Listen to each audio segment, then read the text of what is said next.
से सारा समाज पूछता था, और इस इंसान ने। मिस्टर फहीम पाशा, उस दिन जहां ये मीटिंग हुई थी वो वेयर हाउस आपका है जहां आप रस्सियां बनाते हैं, पाशा रूप्स, राइट? जी हाँ। क्या यह भी सही है कि मीटिंग शुरू होने से पहले आपके ही आदमियों ने सबकी तलाशी ली थी ताकि कोई हथियार लेकर अंदर ना जा सके? जी हाँ। जब तलाशी ली गई थी तो मकरंद के पास वो गन कैसे आई? ऐसा भी हो सकता है मिस्टर पाशा कि आपने पहले से वो गन अपने वेयरहाउस के टेबल के नीचे छुपाई हो और मौका देखकर दत्ता भाऊ पर गोली चलाया।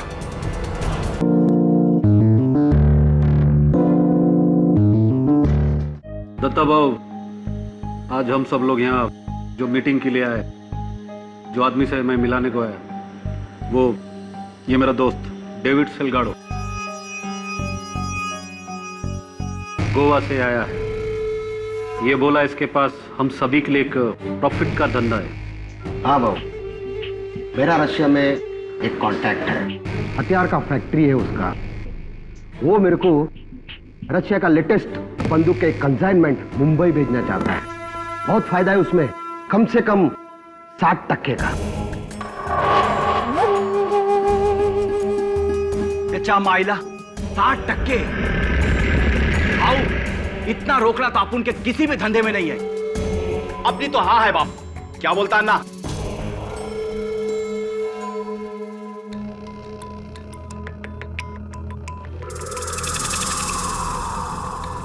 सुरेश शिर्के, हम लोग सब यहां पर तुम्हारी हाँ के लिए नहीं आए हैं। हम लोग यहां दत्ता भाऊ के हाँ के लिए आए हैं।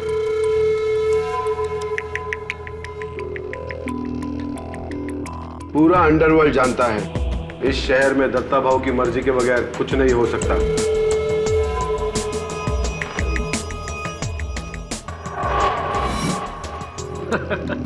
एकदम राइट बोला पाशा भाई।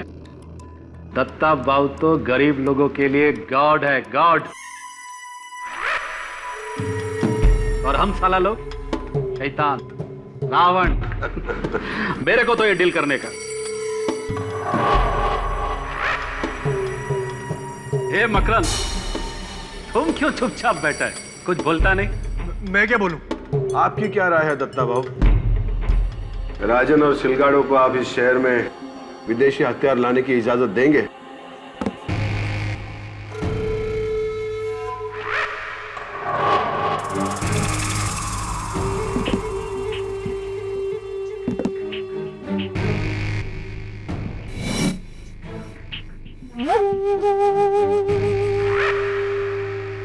नहीं,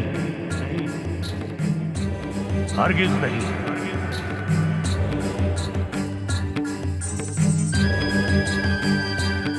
क्योंकि जिस धंधे में तुम लोग सिर्फ मुनाफे की सोच रहे हो, उसमें मैं सिर्फ नुकसान देख रहा हूं, और ये नुकसान उस मुनाफे से कहीं ज्यादा है। अरे जिस शहर ने हम सबको आबाद किया है, उस शहर को बर्बाद करना चाहते हो तुम लोग?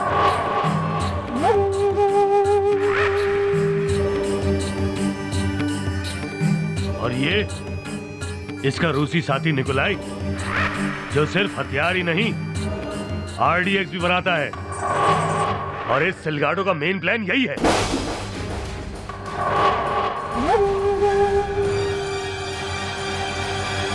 देखो दत्ता भाऊ, माल तो माल है और प्रॉफिट प्रॉफिट। मैं तो बोलता हूं, अगर देख गए हो तुम राजन, शर्म आनी चाहिए इस जैसे इंसान से मुझको मिलाने से पहले। हम सब लोग आपस में लड़े कटे मरे, लेकिन हमारे धंधे से आम आदमी पर असर नहीं आना चाहिए, और ये जुर्म मैं तुम लोगों को हरगिज नहीं करने दूंगा।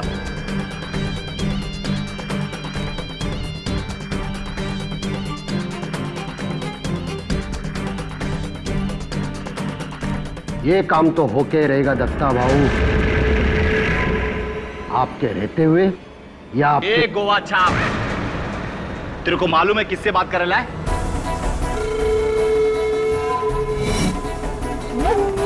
साला इधर ही ठोक देगा तेरे को। ये मैंने चूड़ियां पहन के नहीं बैठा इधर। अपनी औकात में रह, गपचुप बैठ। साला तू मेरे को मेरी औकात बता रहा है। तो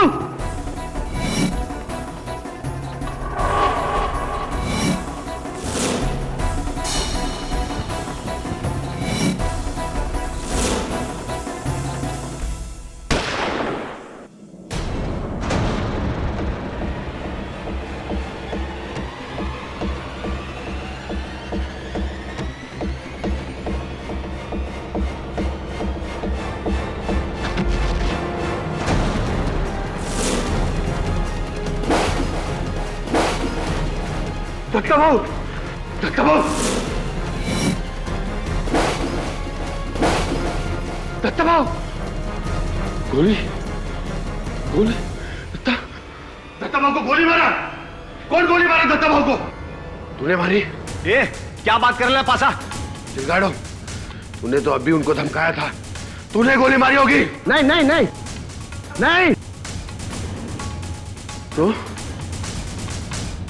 पेट में गोली लगी तो नीचे से आई होगी ना? अजय नाना, नीचे से गोली आ रहेगा, टेबल ले उठा।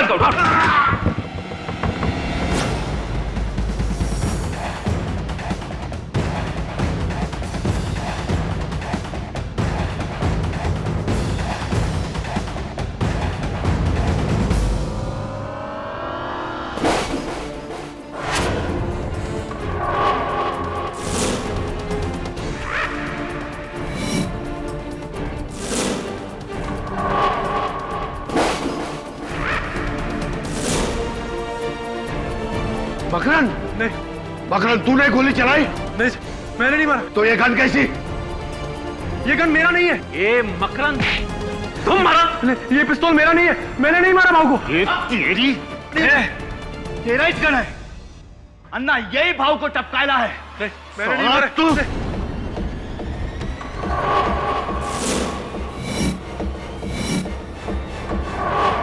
कैमरा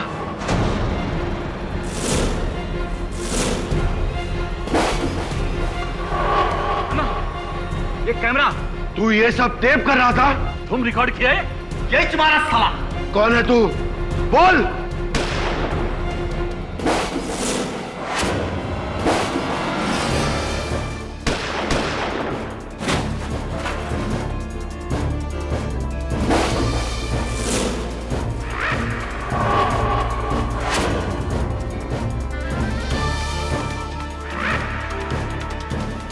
महीनों की ताक के बाद तू हमारे हत्थे चढ़ी गया सिलगाड़ो, और ये सब तेरे साथ बोनस मुंबई शहर के छठे हुए क्रिमिनल्स। मैं कोई क्रिमिनल नहीं हूं, मैं तो एक क्राइम रिपोर्टर हूं, मकरन झा, जो यहां पर इन सबका पर्दाफाश करने के लिए आया था।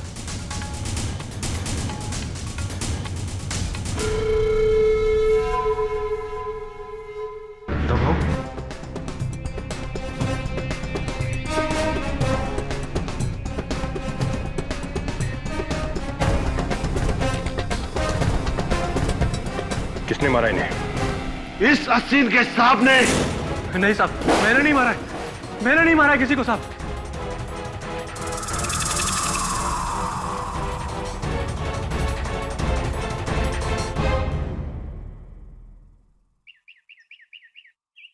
भाऊ दत्ता सामंत की मौत ने पूरे शहर में खलबली मचा दी है।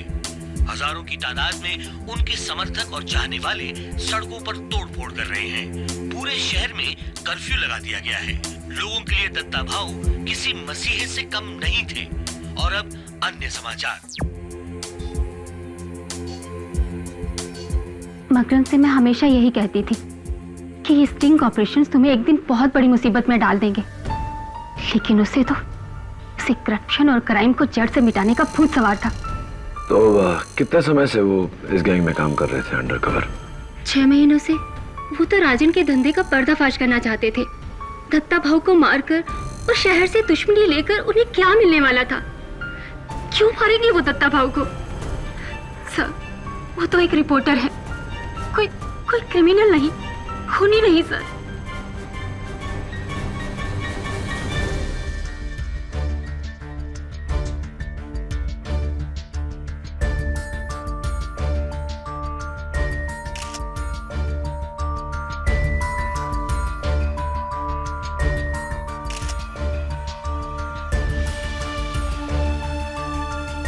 एडी खून मकरन नहीं किया। जब मैं यहाँ पहुंचा तो इस वेयर हाउस में ना तो कोई छिपा हिटमैन था और ना ही कोई दूसरा आदमी। गोली टेबल के नीचे से चली है, दत्ता भाव के ठीक सामने से।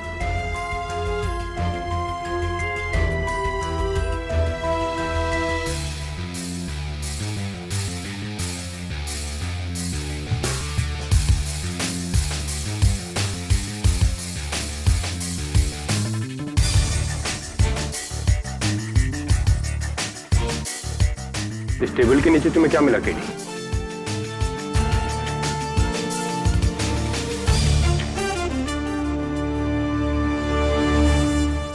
ये गन जो मर्डर वेपन है, और इसके अलावा ये सब कचरा, ये लोहे का रोड, ये रस्सी, बोतल, कंघी, अखबार। तो इस कचरे पर किसी के उंगलियों के निशान वगैरह कुछ? इस गन पर मकरन झा की उंगलियों के निशान जरूर हैं केडी। ऐसे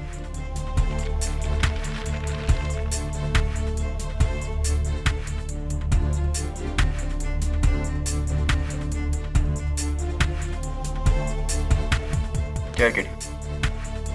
वुड पॉलिश स्मेल। यही स्मेल मुझे वहां उस टेबल से भी आ रही है।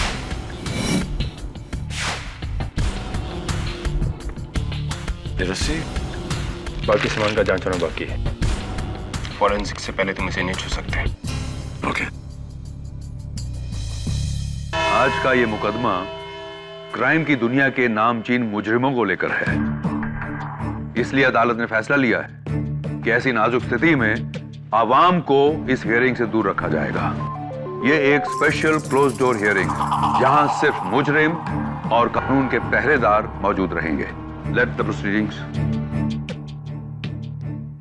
योर ऑनर, गोवा पुलिस के इंस्पेक्टर कामत और मैं पिछले कई महीनों से हथियारों के सौदागर डेविड सिलगाडो को ढूंढ रहे थे, और उस दिन फहीम पाशा के वेयर हाउस में हम उसी को पकड़ने गए थे। लेकिन लत देखिए, ये बाकी भी हमें वहीं मिल गए।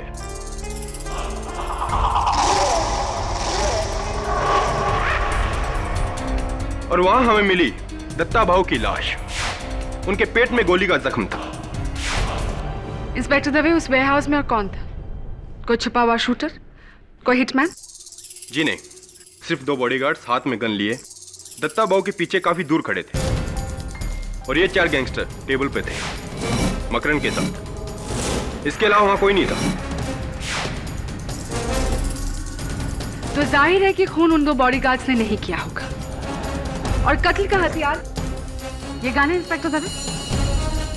जी, ये मकरन के पैरों के पास, उस टेबल के नीचे,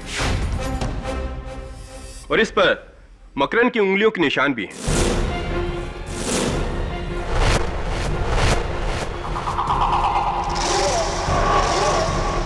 तो आपके मुताबिक इंस्पेक्टर दवे, मकरन ने टेबल के नीचे से अपने ठीक सामने बैठे हुए दत्ता भाव पर गोली चलाई, राइट? योर ऑनर, एक कमरे में मकरन झा, क्राइम रिपोर्टर जिसने आज तक एक ट्रैफिक सिग्नल तक नहीं तोड़ा, उसी कमरे में 4 मशहूर डॉन जिनके खिलाफ कत्ल के अनगिनत केस चल रहे हैं। यह सोचना भी बेवकूफी होगी कि यह कत्ल मकरन झा ने किया है। केटी मकरन ने भले ही आज तक एक भी ट्रैफिक सिग्नल न तोड़ा हो, लेकिन कई लोगों की हड्डियां जरूर तोड़ी है।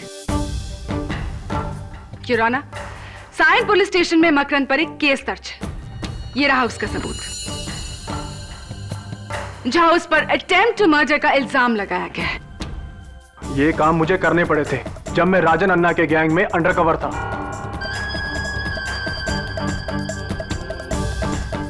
वरना उन्हें मुझ पर शक हो जाता। शक तो अब हो रहा है तुम पर मकरन, कि सीधे अटेम्प्ट टू मर्डर से तुम मर्डर पे आ गए हो। और इस बात का सबूत हमें देंगे फॉरेंसिक्स के doctor Rastogi. Your honour, Datta Bhav की पोस्टमार्टम रिपोर्ट कहती है एकदम ट्रेजेक्टरी शॉट है। गोली उनके ठीक सामने से चलाई गई है, उनके सामने वाली कुर्सी से, जहां पर मिस्टर मकरन झा बैठे थे। डॉक्टर रस्तोगी, क्या यह मुमकिन नहीं कि गोली इन चारों में से किसी एक ने टेबल के नीचे अपने हाथ का एंगल बदल कर चलाई हो, ताकि एंगल से लगे कि गोली मकरन ने चलाई? जी हाँ, हो सकता है। ऐसा नहीं हो सकता डॉक्टर रस्तोगी, क्योंकि इस गन पर सिर्फ मकरंद झा की उंगलियों के निशान है केडी। अगर इन चारों में से कोई होता ना तो उसकी उंगलियों के निशान भी इस पर जरूर होते, जो नहीं है। ओके डॉक्टर रस्तोगी, क्या यह मुमकिन है कि वो गन किसी रिमोट कंट्रोल डिवाइस से चलाई गई हो? नहीं केडी, इस गन में कोई अटैचमेंट या सेंसर नहीं है। ये तो एक सिंपल सी गन है। और ये एक सिंपल सा खून है योर ऑनर। योर ऑनर, मकरंद झा की दत्ता भाऊ से कोई ज्यादा दुश्मनी नहीं थी। दत्ता भाऊ को मारकर इन्हें क्या हासिल होगा? There is no motive for murder. Mister Pathak, शायद आप नहीं जानते कि मकरंद के पिता कौन थे। भ्रष्ट नेता प्रवीण झा, तो जिनकी मौत आज से 9 साल पहले दत्ता भाऊ के गैंग ने ही की थी। तो मकरंद, पिता की मौत का बदला अंडर कवर होकर अच्छी तरह पूरा किया तुमने। ब्रिलियंट। जी ये सच है कि मेरे पिता की हत्या दत्ता भाऊ के गैंग ने ही की थी, लेकिन उनके भ्रष्टाचारी होने की वजह से मैं उनसे सारे रिश्ते नाते तोड़ चुका था। मैं उनकी मौत का बदला क्यों लूंगा? मैंने किसी को नहीं मारा, किसी को नहीं। तुम्हारे कहने और करने में बहुत फर्क है मकरंद। लेट मी रिमाइंड यू कि उस पूरे मीटिंग में तुम बहुत घबराए हुए थे और ये बात इन सारे कैदियों के बयान में मेंशन। योर ऑनर, सबसे पहले मैं बुलाना चाहूंगी उस वेयर हाउस के मालिक फहीम पाशा को। जी मैडम, हमारी पूरी मीटिंग में मकरंद चुप चुप सा था, घबराया हुआ और सहमा सा। अगर मुझे जरा भी अंदाजा होता कि यह आदमी कौन है और इसका इरादा क्या है तो मैं उसकी जान ले लेता। मिस्टर पाशा, अपने आप में रहिए, आप अदालत में खड़े। गुस्ताखी हुजूर, गुस्ताखी। मैं अपने जज्बातों पर काबू नहीं कर पाया, पर दत्ता भाऊ मेरे लिए देवता समान थे, मेरे बड़े भाई जैसे। एक ऐसा सोशल वर्कर जिसे सारा समाज पूछता था, और इस इंसान ने। मिस्टर फहीम पाशा, उस दिन जहां ये मीटिंग हुई थी वो वेयर हाउस आपका है जहां आप रस्सियां बनाते हैं, पाशा रोब्स, राइट? जी हाँ। क्या यह भी सही है कि मीटिंग शुरू होने से पहले आपके ही आदमियों ने सबकी तलाशी ली थी ताकि कोई हथियार लेकर अंदर ना जा सके? जी हाँ। जब तलाशी ली गई थी तो मकरंद के पास वो गन कैसे आई? ऐसा भी हो सकता है मिस्टर पाशा कि आपने पहले से वो गन अपने वेयर हाउस के टेबल के नीचे छुपाई हो और मौका देखकर दत्ता भाऊ पर गोली चलाया। नामुमकिन है केडी। तो क्यों नामुमकिन है? फहीम पाशा दत्ता भाऊ के बिल्कुल करीब लेफ्ट साइड पर बैठे हुए थे और वहां से गोली चलाने का एंगल नहीं बनता। और उसका प्रूफ है ये फुटेज योर ऑनर, जो मकरंद के खुफिया कैमरे ने रिकॉर्ड किया है।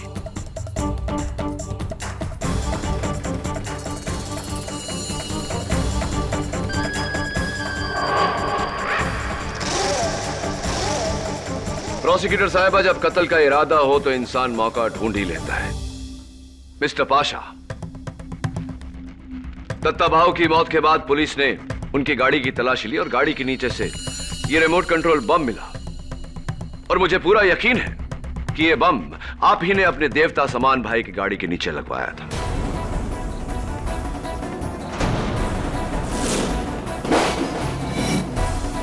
क्या क्या बकवास है ये?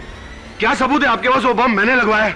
सबूत है इस बम से जुड़ी हुई ये रस्सी जो आपके वेयरहाउस में बनी है। इस बम पर आपके बॉडीगार्ड गज्जू की उंगलियों के निशान, और गज्जू ने पुलिस के सामने यह कबूल भी किया है कि आपके कहने पर ही उसने ये बम गाड़ी के नीचे लगवाई थी।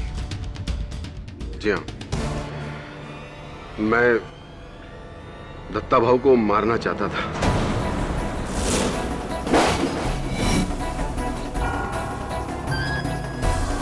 क्योंकि उनके जाने के बाद उनकी गद्दी मैं ही संभालता।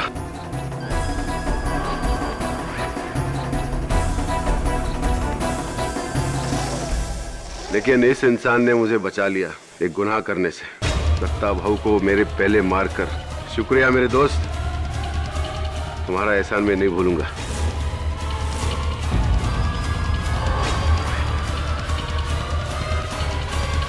देखिए, मैं एक बिजनेसमैन है, हथियार का धंधा करता है। आज तक लाइफ टाइम में कभी हथियार यूज नहीं किया, और ये मर्डर मैंने किया ही नहीं। क्या आप मानते हैं मिस्टर सिलगाडो कि दत्ता भाऊ की मौत से सबसे ज्यादा फायदा आप ही को था, क्योंकि आप ही वो आर्म्स डील लेकर उनके पास गए थे? बॉस, अपन तुमको एक बात बोलेगा, जिस वक्त ये गोली चली थी ना, उस टाइम मेरे दोनों हाथ उस सिरके के खंधे पे था। He is absolutely right, Your Honor. Please जरा ये फुटेज देखिए।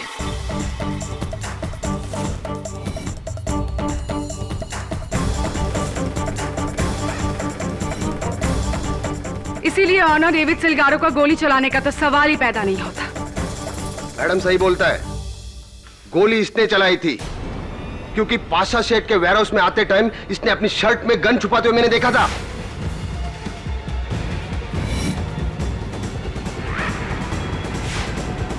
झूठ बोल रहा है ये, मेरे पास कोई गन थी ही नहीं। और अगर थी भी तो आपने दूसरों को इस बारे में क्यों नहीं बताया? मेरे को लगा इसका और राजन अन्ना का कोई प्लान होगा दत्ता भाऊ को टपकाने का।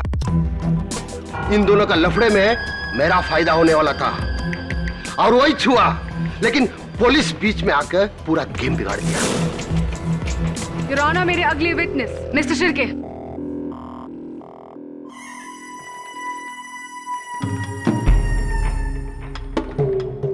नमस्कार करेला माए बाप, कैसा है साहब? पिछला टाइम से कुछ वेट कम किएला है, मॉर्निंग वॉक शॉक चल रहा लगता है बाप। मिस्टर शिर्के, कत्ल के वक्त आप वहां क्या कर रहे थे? जी आप? मैं उस लुक के सिलगाड़ों को उसका औकात बता रहा था। और इस फुटेज के अनुसार आपके भी हाथ उनके गिरेबान पर थे। और नहीं तो क्या, कॉलर सिर्फ क्या वही पकड़ सकता है मेरा? ए साला, मिल तू सेल में मेरे को, कॉलर के साथ तेरा गर्दन भी उखाड़ दूंगा। Mister Shirke, please behave yourself. Sorry my बाप, क्या करूं, जंगली हूं ना, गुस्सा साला हमेशा इधर रहता है। और उसी गुस्से में आकर आपने दत्ता भाऊ की जान ले ली, क्योंकि दत्ता भाऊ ने आपके ड्रग्स का धंधा बंद करवा दिया था, राइट? हाँ, पन भाव ने तो पाशा और राजन अन्ना के भी धंधे को बंद करा दिया था, उनसे पूछो ना आप। ये दत्ता बाबू के बंगले के बाहर सिक्योरिटी कैमरा से ली गई कुछ तस्वीरें हैं। इसमें ये आदमी 6 दिन तक लगातार नजर आ रहा है। ये आप ही की गैंग का आदमी है ना, शूटर बाबर? दिखता तो वही है। गया होगा भाऊ के पास में फरियाद लेके। भाऊ दयावान था ना साहब, अच्छा बुरा सबका सुनता था। हाँ, लेकिन बाबर दत्ता भाऊ के साथ बहुत बुरा करने वाला था। कल रात को पुलिस ने बाबर को गिरफ्तार कर लिया और बाबर ने पुलिस को बताया कि वो आपके कहने पर दत्ता भाऊ की जान लेने वाला था। क्या ये सही है या नहीं? क्या फर्क पड़ता है साहब, मारने का इरादा करना एक बात और मारना दूसरी बात। अरे मारा तो इस मकरंद ने है, मानना पड़ेगा इसको। जो काम अखा अंडरवर्ल्ड का भाई लोग मिलकर नहीं कर सका, वो काम ये रिपोर्टर ने कर दिया। बचा लो इसको केडी, जेल से छूटूंगा तो अपनी गैंग में रख लूंगा। योर ऑनर, मिस्टर शिर्के और डेविड सिल्गाड़ो के हाथ एक दूसरे के गिरेबान पर थे और फहीम पाशा दत्ता भाऊ के बिल्कुल लेफ्ट साइड पर बैठे हुए थे, इसीलिए इन तीनों का गोली चलाना इम्पॉसिबल है। लेकिन राजन अन्ना का गोली चलाना बिल्कुल मुमकिन है योर ऑनर। इस फुटेज में साफ जाहिर है कि जिस समय गोली चली, राजन अन्ना टेबल के नीचे झुके थे। मैं उन्हें कटघरे में बुलाने की इजाजत चाहता हूं। मिस्टर शिर्के, आप जा सकते हैं। थैंक यू माय बाप। अरे हाँ, अपन तो एक बात बताना भूल ही गया।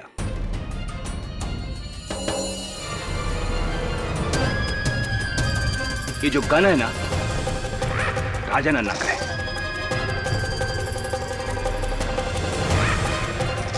अपन ने उसको बेचेला था, क्यों राजन अन्ना? सही बोलेला ना? चलता साहब। हाँ, वो गन मेरा ही था, मैंने ही मकरंद को दिया था। लेकिन मेरे को क्या मालूम मकरंद मेरा गन लेके दत्ता भाऊ को उड़ा देगा। हाँ, लेकिन दत्ता भाऊ की मौत से आपका एक बहुत पुराना बदला पूरा हुआ। 10 साल पहले आपके भाई मशहूर क्रिमिनल राघव अन्ना, दत्ता भाऊ के आदमियों ने ही मारा था उन्हें, राइट? हाँ, एकदम सही मारा था मेरा भाई को। वो बहुत ही बुरा आदमी था, दुश्मन मुल्क का साथ मिलके ड्रग्स लाना चाहता था इधर, ड्रग्स। दत्ता भाऊ उसको बहुत समझाया, पैसा का वास्ते ऐसा गलत काम नहीं करने का। लेकिन वो नहीं समझा, धक्का दिया, एकदम सही किया। ये पाशा भाई, ये तो उसका पैरों का चप्पल का भी काबिल नहीं है। ये क्या उसका कुर्सी पर बैठेगा? एक बात बताइए राजानंदा, जिस समय गोली चली उसी समय आप टेबल के नीचे झुके थे, क्यों? क्योंकि वो सिलगाड़ो और शिरके का धक्का मुक्की में मेरा सेलफोन नीचे गिर गया था, उसको उठाने के लिए झुका था मैं। रियली? परफेक्ट टाइमिंग टेबल के नीचे छिपाए हुए गन को चलाने का। ए लॉयर, क्या बात करता है तुम? हा? राजन अन्ना है मैं, राजन अन्ना। अगर मेरे को किसी को टपकाना है ना, तो मैं उसका आंखों में आंखें डालकर इधर सेंटर में गोली चलाएगा। अगर मैं दत्ता भाऊ को टपकाया होता तो यह अदालत में सबका सामने छाती ठोक कर बोलता मैं मारा। वो तो अच्छा हुआ कि अपना सेलफोन उठाने के लिए मैं नीचे झुका, तभी मैं मकरंद को टेबल का नीचे से दत्ता भाऊ को गोली चलाते हुए देखा।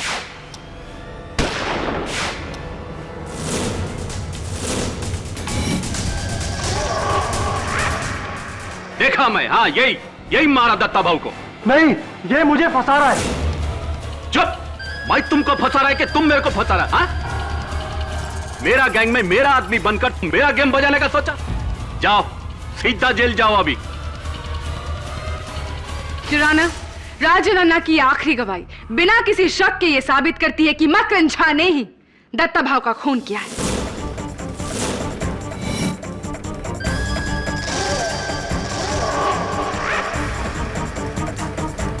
फाइनली योर ऑनर, इस केस में एक proper eye witness.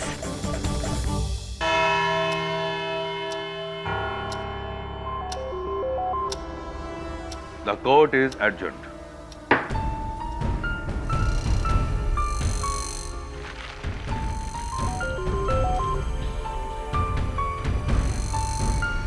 Dave, Dave, सुन ना।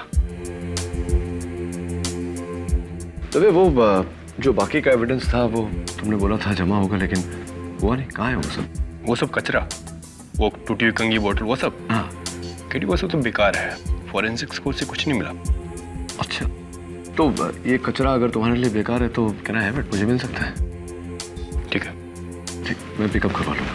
Thank you.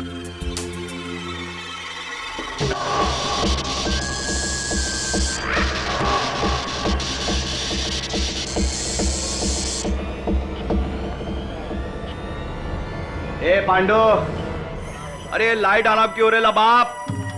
अरे जेल में डिस्को चालू किया है क्या? तो भेज ना कोई आइटम को नाचने के वास्ते। हाँ? ए शिरके, तू भी तो एक मस्त आइटम है रे, तू भी डांस करना। ये साला तेरी जात का सुअर मारो।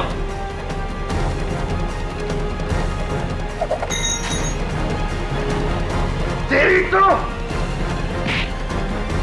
पागल मत बनो, पागल मत बनो। छोड़ो, छोड़ो।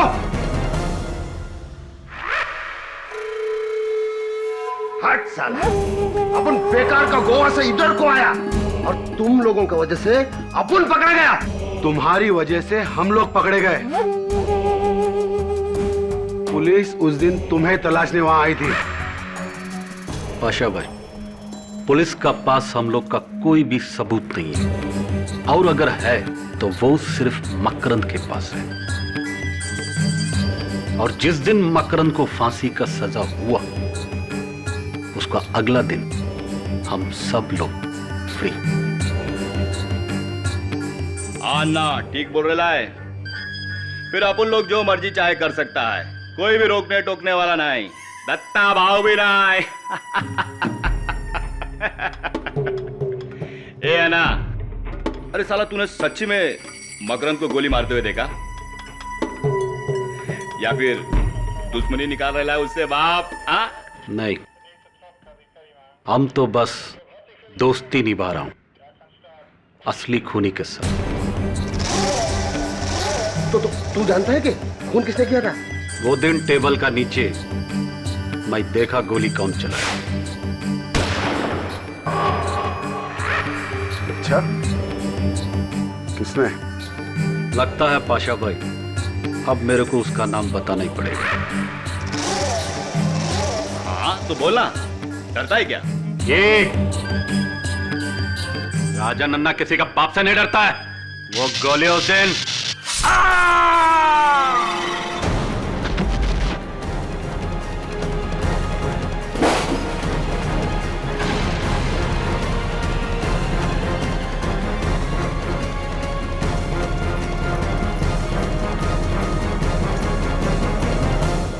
किसने मारा तुमको? कौन मारा तुमको?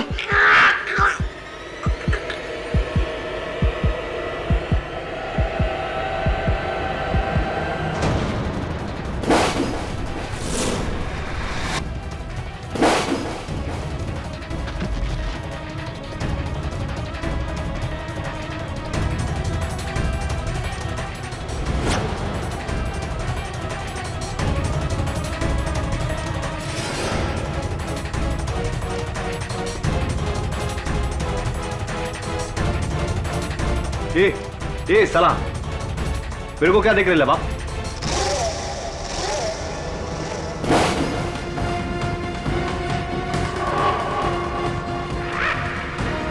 ए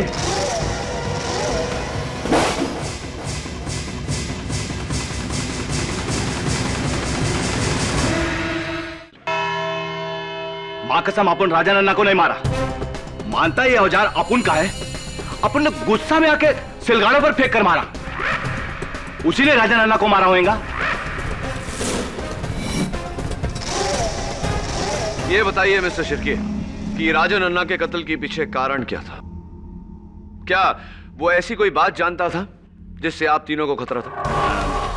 नहीं, ऐसा तो कुछ भी नहीं था। झूठ बोल रहे हो तुम। राजा नन्ना जानता था कि कातिल कौन था और वो उस पर से पर्दाफाश करने वाला था। योर ऑनर, राजू नन्ना की मौत इन चारों के बीच गैंग वॉर का नतीजा है। इसका दत्ता भाव के कत्ल से या मकरन झा पर लगे आरोप से कुछ लेना देना नहीं है। इसीलिए मेरी आपसे दरखास्त है कि अभी सिर्फ दत्ता भाव के मर्डर केस पर ही तवज्जो दिया जाए। मंजूर है। मिस्टर शिर्के, आप जा सकते हैं। ओके बाप। केडी, इस केस में तुम्हारा अगला विटनेस कौन है? योर ऑनर, मेरा अगला गवाह वही है जिसकी छत्र छाया में ये खून हुआ, यानी कि ये टेबल जिसके नीचे से गोली चली। योर ऑनर, कत्ल के ठीक पहले इस टेबल को पॉलिश किया गया था। इस गन पर यानी कि मर्डर वेपन के बट पर इस पॉलिश के निशान हैं। ये रस्सी जो एविडेंस में रखी गई है, जो टेबल के नीचे पाई गई थी, उस पर भी इस पॉलिश के ट्रेसेस हैं। इसका मतलब क्या है? इसका मतलब योर ऑनर के किसी ने इसी रस्सी से इस गन को टेबल के इस पैर के नीचे बांधा था, जहां पर अभी भी गन की खरोंच के निशान है।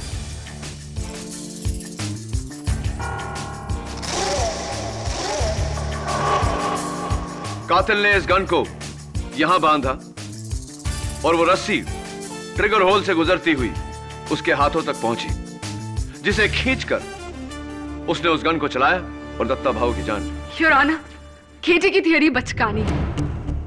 4 मंझे हुए खतरनाक क्रिमिनल डॉन्स और उनमें से एक का रस्सी खींचकर गोली चलाई। योर ऑनर, सबसे पहले ये करना ही मुश्किल है, और दूसरा, सिलगारो और शिर्के के हाथ ऊपर थे, इसीलिए वो तो गोली चलाने से रहे, और राजू नन्ना उनकी तो मौत हो चुकी। हाँ, लेकिन Faheem Pasha. KT please please allow me to finish first. चलो मान लेते हैं कि ये सब कुछ फहीम पाशा ने ही किया है। सबसे पहले फहीम पाशा ने बंदूक को रस्सी से बांधा, फिर रस्सी को इस टेबल के पैर से बांधा, और फिर रस्सी का दूसरा एंड अपने पैरों से बांधा। फिर मकरन, गोली चलने के कितने टाइम बाद इस टेबल को वहां से हटाया गया था? जी कुछ 30 सेकंड के बाद। ऐसी 30 सेकंड, यानी कि 30 सेकंड बाद जब इस टेबल को वहां से हटाया गया तो उसके पैर में वो बंदूक बंधी मिलनी चाहिए थी, ऐसा था? जी नहीं, गन तो सिर्फ जमीन पर ही गिरी हुई थी।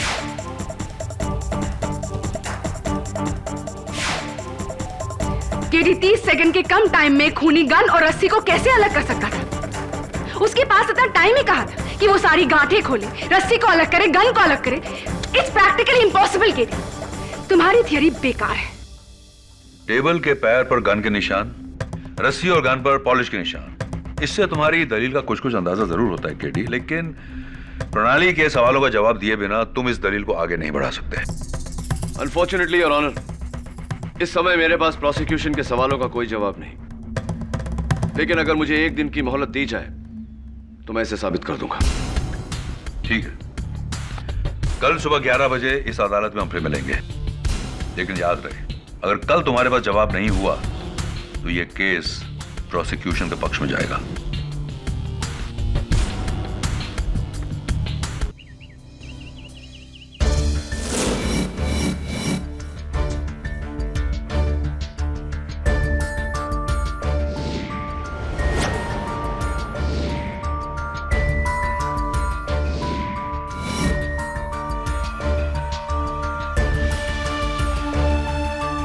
दो घंटे से तू इस रस्सी की ऐसी की तैसी कर रहा है। मुझे लगता है ये रस्सी भी कह देगी कि केडी मेरे भाई, मेरा इस केस से कुछ लेना देना नहीं, छोड़ दे मुझे प्लीज।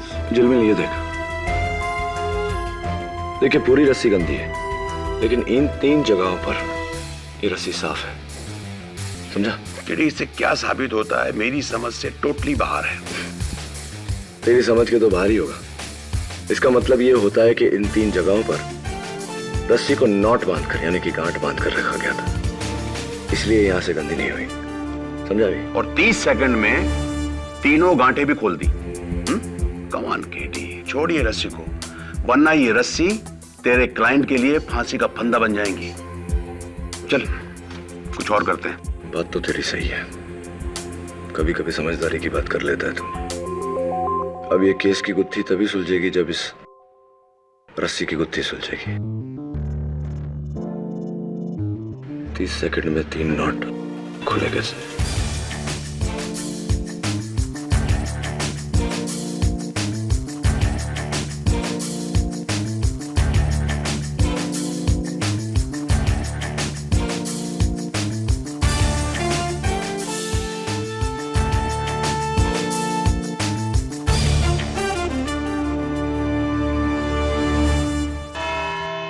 कहो केडी, क्या प्रोसिक्यूशन के सवालों का जवाब है तुम्हारे पास? 30 सेकंड में खूनी ने गोली चलाकर अपना पैर रस्सी से और रस्सी को गन और टेबल से जुदा कैसे किया? Absolutely your honour. और इस जवाब को पाने के लिए मुझे अपने स्कूल के दिनों में वापस जाना पड़ा, जब मैं बॉय स्काउट्स में था, जहां हमें तरह तरह के नॉट्स यानी कि गांठ बांधना सिखाया जाता था। उनमें से एक ये है योर ऑनर, रीफ नॉट या मैजिक नॉट योर ऑनर, जिसे लूज करने से नहीं टाइट करने से खुलती है, ऐसे।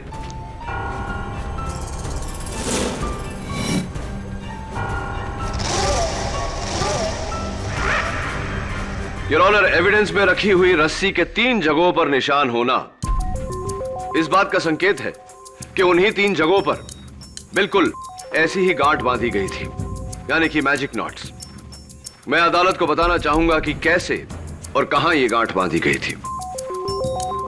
राहुल,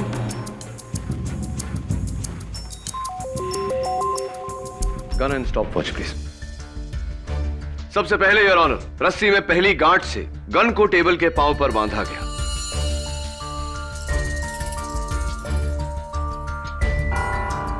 दूसरी गांठ से ट्रिगर को अटकाया गया।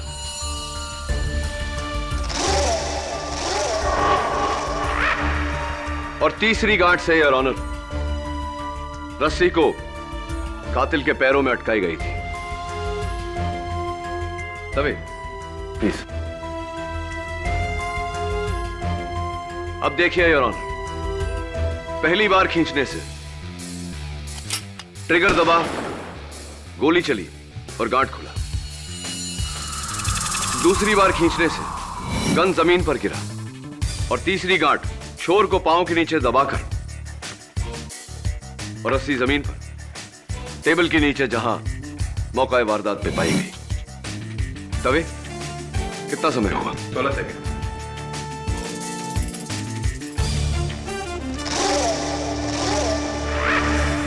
अमेजिंग। माना कि खून ऐसे ही हुआ है, लेकिन तुम यह कैसे साबित करोगे कि यह खून किसने किया है? यह भी साबित किए देता हूं योर ऑनर। रोक योर ऑनर, पहली 2 गांठ बांधने के बाद ये रस्सी इस कुर्सी के लिए लंबी है, इस कुर्सी के लिए भी और इस कुर्सी के लिए भी, लेकिन इस कुर्सी के लिए परफेक्ट मैच। उस कुर्सी पर मिस्टर शिर्के बैठे थे, योर ऑनर। योर ऑनर, इस रस्सी का पहला छोर मर्डर वेपन से और दूसरा छोर शिर्के के पैरों से बंधा था, यानी कि कातिल शिर्के है।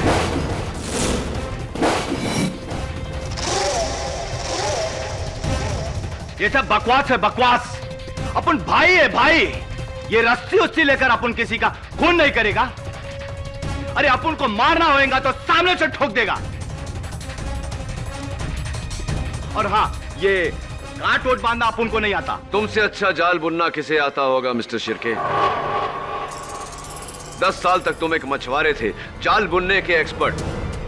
हर तरह की गांठ बांधना आता है तुम्हें।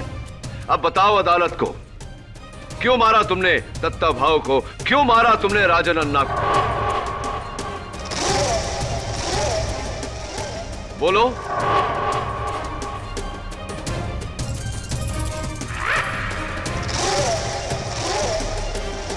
तुम्हारी चुप्पी से क्या हम ये समझ ले कि तुम इन बाकियों की तरह बहादुर नहीं?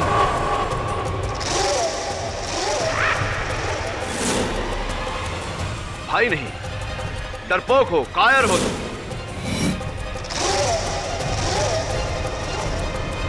अपन किसी से नहीं डरता। हाँ, अपन ने ही मारा उस बुड्ढे को।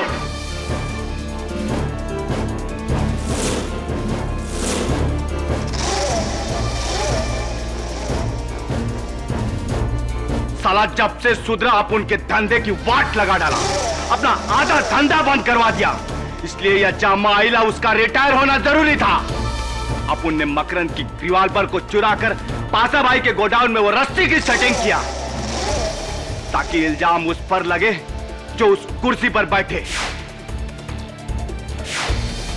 ये बताइए मिस्टर शिर्के कि राजन अन्ना के कत्ल के पीछे कारण क्या था? क्या वो ऐसी कोई बात जानता था जिससे आप तीनों को खतरा था? राजन अन्ना ने अपन को टेबल के नीचे से रस्सी खींचते हुए देख लिया था। अदालत में उसने झूठ इसलिए बोला, वो मेरे को ब्लैकमेल करना चाहता था,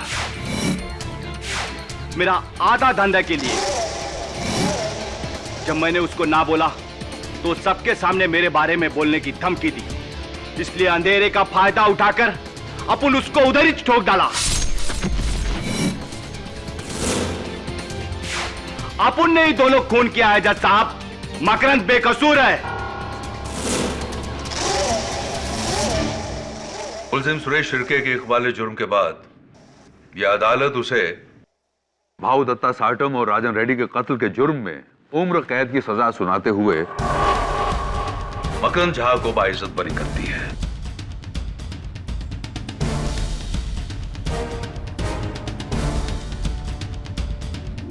The case is closed.